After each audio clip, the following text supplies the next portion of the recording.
anda bersama saya lagi, Hazli Razali. Untuk video kali ini adalah berkaitan dengan penangguhan 6 bulan pembayaran segala loan korang ni lah. Okey, ramai orang yang terkeliru dan ingin mengetahui apa sebenarnya ni, apa yang sebenarnya yang berlaku dengan loan korang selepas Bank Negara sendiri membuat kenyataan yang mana penangguhan 6 bulan segala loan yang customer bank ada sekarang ni. Okey, untuk episod inilah dah terjebak tengok drama kat TV tiap-tiap hari, cuti duduk kat rumah. Tengok drama jadi dah perkataan episod pula.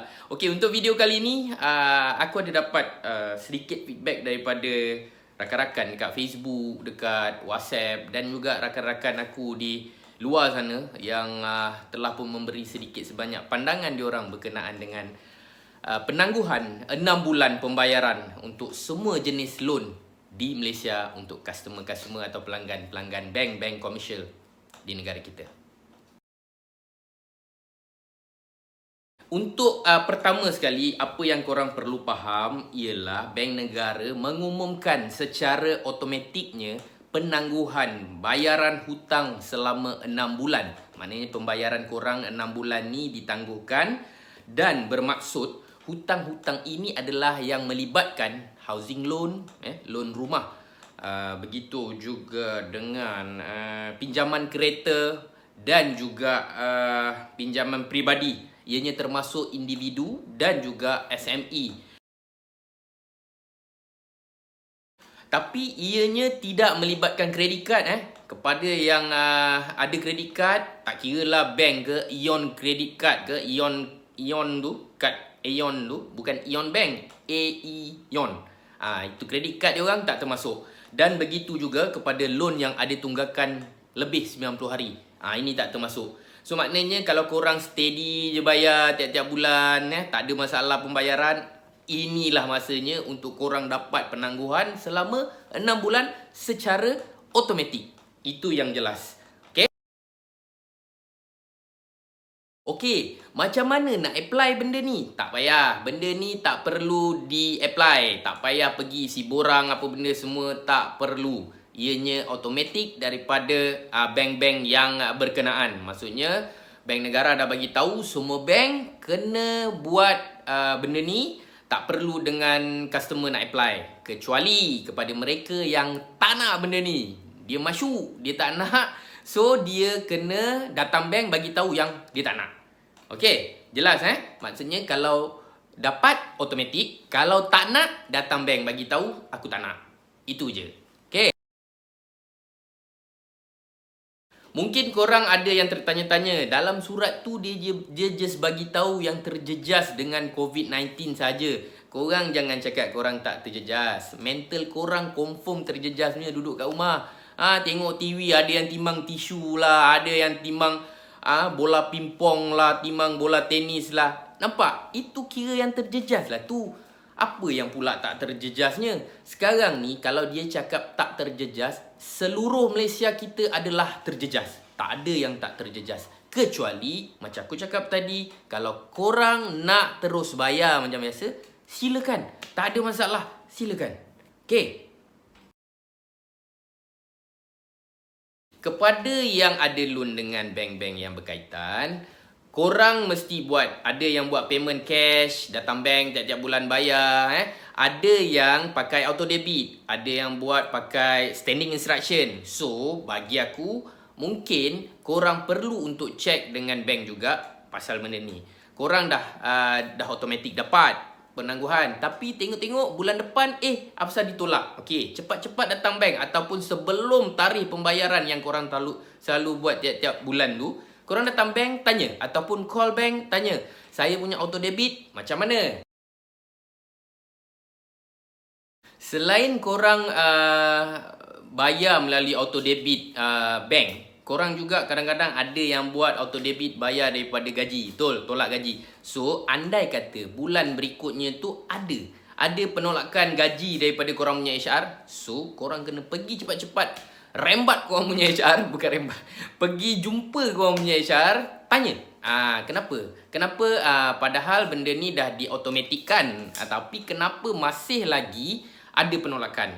Yang itu maknanya dua benda ni daripada bank korang kena check dan daripada HR juga kena check. Okey, pastikan penolakan tidak berlaku. Itu yang penting. Okey, macam mana pula dengan interest? Macam mana pula dengan faedah yang korang bayar selama hari ni?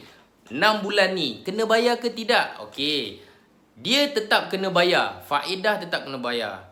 Housing loan, setahu aku memang kena bayar. Maksudnya bulan 9 nanti baru korang bayar prinsipal. Tapi daripada bulan 4 sampai bulan 9, 6 bulan ni, korang perlu untuk bayar interest dia. Itu untuk housing loan. Tapi untuk kereta, setahu aku dia akan bawa terus. Tak ada interest. Sepatutnya tak ada interest. Tapi apa-apa hal korang kena refer balik dengan bank dan tanya dengan bank. Betul lah apa yang aku cakap ni. Sebab benda ni ianya mengikut terma-terma bank yang korang sign juga dulu. Dan kalau korang tengok, ini adalah penangguhan, bukannya pembatalan. Pembatalan bermaksud batal sekarang, 6 bulan kemudian apply balik. Itu batal. Tapi kalau misal kata ianya adalah berbentuk penangguhan. Macam sekarang ni adalah penangguhan. So, penangguhan perlu ditangguhkan pembayaran. Interest jalan. Tapi kereta aku rasa tak. Sebab dia hire purchase. Hire purchase ni mekanisme pengiraan dia adalah dia dah kira awal-awal. So, bila kira awal-awal, dia dah bahagi siap-siap 360 bulan. Contoh. So, bila 360 bulan, dia lock 6 bulan tak payah bayar. 6 bulan dia akan jadi 366 bulan. Macam itulah lebih kurang. Tapi macam aku cakap tadi, kalau misal kata korang tak sure dan aku pun, korang dengar apa aku cakap ni pun macam tak, betul ke dia ni, betul, okey, tanya bank balik, confirmkan dengan bank balik. Sebenarnya benda ni ada terma dan syarat yang korang sign masa mula-mula buat loan ni dulu. Okey? Okey, begitu juga dengan kepada rakan-rakan kita yang ada masalah pembayaran sebelum ni. Maksudnya aku ni ada tunggakan lah, boleh ke untuk apply benda ni? Kan aku cakap benda ni tak perlu apply. Benda ni tak perlu apply. Benda ni dah dapat. Tapi payment tak cantik. As long as korang tak lapse 90 hari pembayaran, dah cantik lah. Boleh dah. Memang korang dah termaktub dalam benda yang bank negara bagi ni. Ini kita cerita pasal yang ada loan pada yang tak ada loan. Apa hal pula sibuk nak cerita pasal yang tak ada loan pun nak masuk sini? Okey, yang tak ada loan, dia mesti sewa rumah. Okey, bayar sewa rumah. Tuan rumah dah dapat penangguhan. Tak tahulah dia ambil ke tidak, tapi dia dapat penangguhan. So, pembayaran sewa rumah takkan nak jalan juga.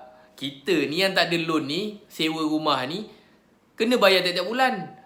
Tapi tuan rumah tak pergi bayar rumah pun. Ya, betul. Itu rumah dia, lantak lah. Tapi kita orang duduk rumah kau. Kita orang jaga rumah kau. Kita orang bayar sewa. Takkan tak boleh win-win situation. Kau tak payah bayar, aku pun tak payah bayar lah. Ataupun kau tak payah bayar, aku bayar sikit dah lah. Separuh ke. Sekurang-kurangnya, kita rakyat Malaysia saling bantu-membantu lah. Itu yang sepatutnya. Ya tak?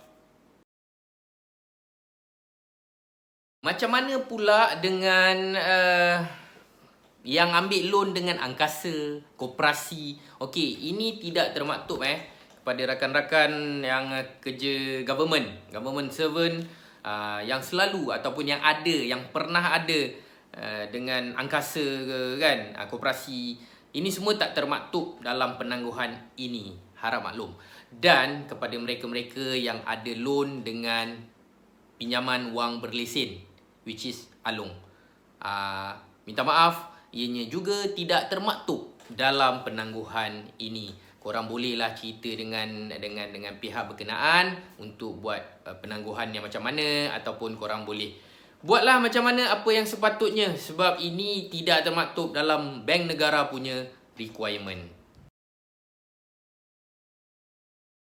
Kawan-kawan, sahabat-sahabat sekalian, okey, itu dia sedikit tentang apa yang ingin aku katakan berkenaan dengan penangguhan pembayaran 6 bulan ni. Sebab ramai yang orang PM tanya berkenaan dengan benda ni. bukan aku saja yang tertanya-tanya, tapi kepada rakan-rakan lain yang mungkin mereka juga perlu untuk tahu tentang benda ni. Korang sebarkanlah video ni, bagi tahu dekat diorang tentang apa yang aku cakapkan ni. Mungkin ada fakta-fakta yang tak betul ataupun ada fakta-fakta yang sedikit lari daripada apa yang sepatutnya korang faham. Tapi ianya jelas kita berada di dalam situasi yang amat tak sihat. Ekonomi tak sihat, kesihatan, keadaan global yang tak baik, minyak jatuh, semua efek ni, semua affected, dan pastinya korang akan rasa benda ni dalam masa berbulan-bulan akan datang. Mungkin selepas COVID-19 kita tak tahu, insya-Allah dengan izin Allah COVID-19 akan pergi, tapi keadaan ekonomi kita perlu kita sama-sama perbaiki. Dengan EPF yang boleh keluar 500 sebulan sampai setahun boleh keluar, maksudnya 6,000 korang boleh simpan. Dan dengan penangguhan dan korang juga boleh simpan duit untuk buat perbelanjaan. Maknanya kerajaan ataupun pihak-pihak yang berwajib sedang ataupun telah pun memikirkan keadaan yang akan datang 6 bulan ataupun setahun yang akan datang untuk rakyatnya. Tak kisahlah siapa jadi kerajaan, bagi aku pastinya akan ada individu ataupun satu entiti yang memikirkan tentang nasib rakyat, pastinya. Okay, jangan lupa like, share, komen dan juga subscribe. Hazli Razali, kita jumpa lagi untuk next video. Assalamualaikum. Bye-bye.